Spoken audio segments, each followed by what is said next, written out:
Ja, danes odpiramo razstavo Oaza miru Celje 1991 z namenom, da pač obeležimo 25. obletnico nastanka samostojne države.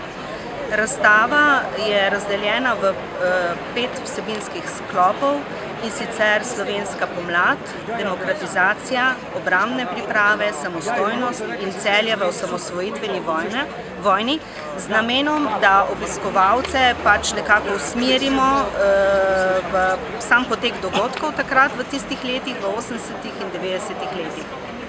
Avtorica sem jaz, Darja Jan, z Muzeja novejše zgodovine iz Celja. Pri sami razstavi pa sta mi pomagali obe veteranski društvi, in sicer Območno združenje veteranov vojne za Slovenijo za celjsko območje in pa Policijsko veteransko društvo Sever, ravno tako za celjsko območje. Seveda pa smo fotografije posameznih dogodkov. Za te fotografije smo lahko zahvalni tudi našim fotografom, v prvi vrsti Ediju Einšpilerju in tudi Ediju Masnicu, ki sta v bistvu vse te dogodke pač beležila in seveda že takrat skrbela, da bomo pri pripravi, da pač bo zabeležila dogodke, kaj se je takrat dogajalo, ker to je vedno pomembno.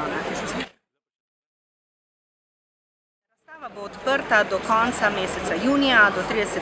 junija, si jo lahko vsi, ki so zainteresirani za to, ogledajo tudi na trgu celjskih knezov v Celju.